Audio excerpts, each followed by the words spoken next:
यार कैसा क्या कर रहे हो? तुम्हारे पास कॉमन सेंस नाम की चीज़ भी है।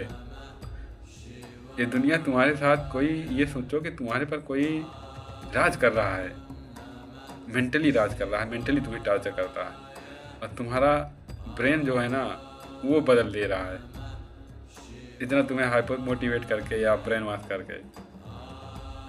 असल में जिस काम में भी आप लगे हो, अगर आपको लग रहा है कि हाँ इसमें कुछ मिलेगा, निस्वार्थ मेंटली जो भी चीज़ें हैं, अगर उसके प्रति आप शांत नहीं हो तो कोई कहीं भी आप नहीं रह सकते।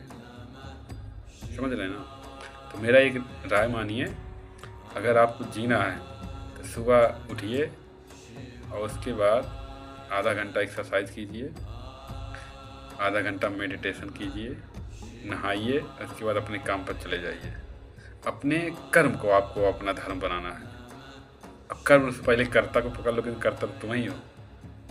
भागवत में कर्म पर ध्यान दिया गया है, लेकिन कर्ता पर ध्यान नहीं दिया गया है। तो हमारा लॉजिक पकड़िए, कर्म के पहले कर्ता को पकड़िए। कर्ता तुम हो, तुम जैसा हो वैसा कर्म करोगे तो तुम्हारे अनुसार ये हैंडल होगा ना। फालतू में समाज में पहले आडम्बरों में नहीं फंसना है। कोई अगर फंसाए कि हाँ ये करने से ये हो जाएगा, ये करने से ये कर लो, तो उससे बोलो कि हमें समझदारी है, हम अपने कर्म पर विश्वास कर रहे हैं। समझ रहे हैं ना? अब हमारा कर्म अच्छा है तो भाई सब कुछ अच्छा है, सब अच्छा होता जाएगा। उसके बाद अंदर से अपने अंदर पॉजिटिव चीज़ें डालते रहिए, निगेटिव पर ध्यान ही मत दीजिए। और जिस पर ध्यान नहीं देते वो ख़त्म ही हो जाता है चाहे जो भी चीज़ हो। तो ये टेंशन काहे नहीं दूर हो जाएगा? उस पर ध्यान ही नहीं देना, अपने को बिजी बना दो। जिस काम में लग जाए हो उसमें बढ़िया बिजी है, टाइम ही नहीं देना है सोचने के लिए। कैसे आएगा टेंशन बताओ? मानता हूँ कुछ चीज़ें घटनाएं हो जाती हैं, चीज़ें अंदर बैठ जाती हैं, तो आप फॉलो कीजिए ना प्रोसेस।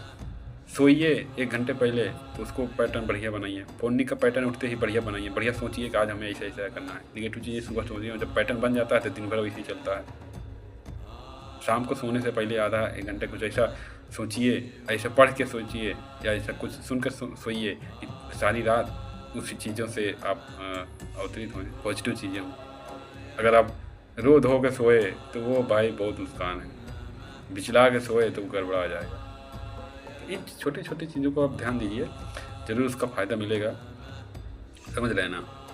कोई बात नहीं, अभी तो यहाँ गार्ड हैं, बाकी देखा जाएगा क्या है आगे, क्या चलेगा, क्या चल रहा है। क्योंकि मैं जिस रास्ते पर चल चुका हूँ वो बड़ा ही रहस्यमयी है हमें आज तक कोई नहीं जान पाया कि मैं गार्ड हूँ या अल्लाह हूँ या किसको फॉलो कर रहा हूँ।